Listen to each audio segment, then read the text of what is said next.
The day I lost my uncle was, it was a weird day for me.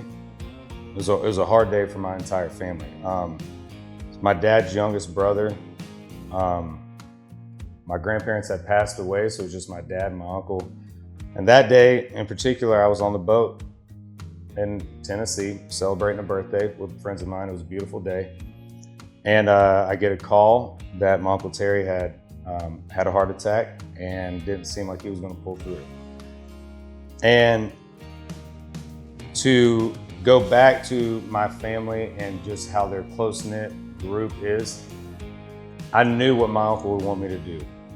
And it was to stay on that boat and enjoy that day and celebrate his life.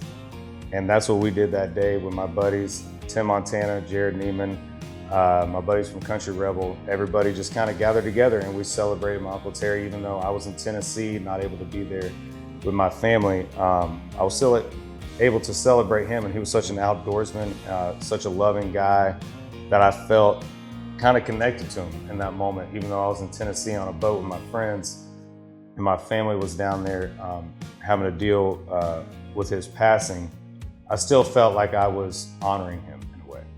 I think the last year, everybody has gone through their own pain, their own ups and downs. Here in the last year, I've witnessed loss in different ways. But I think in loss, you learn. I think in loss, you develop a closer connection to the people that you have with you and also a closer connection to have yourself. And I think they all coincide with each other. You can't lose without learning. And one thing I know is throughout the last year, even though I lost important people in my life, I've been able to understand what they wanted me to do.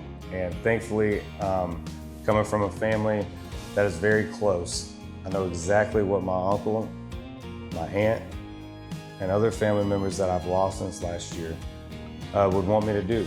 And that's tell their story through song and be able to lean on country music the way it's always been there for all of us. And I think this year more than ever, it's been there for me like a good friend. Going back home has been such a therapeutic thing for me over the last year and a half, going through 2020 and COVID, personal stuff. I think being able to go home and really reconnect with what made me want to move to Nashville, what made me fall in love with music, the people that made me who I am, the people that believed in me from day one, and just reconnecting with them and reconnecting with the dirt and the ground that made me who I am, truly, I think centered me. I think it helped me refine myself and was one of the most therapeutic things I think I could have done of 2020. I have a very close relationship with my sisters. I'm the only boy, so, I was a lone wolf, but very fortunate to have three very strong women who have helped guide me, who have been there for me, and I've been there for them. And they truly are my best friends. I love them. My two older sisters have my nieces and nephews now. And I just feel very fortunate to have them in my life and very fortunate to have them as sisters and friends. I love them. It's just whiskey and rain.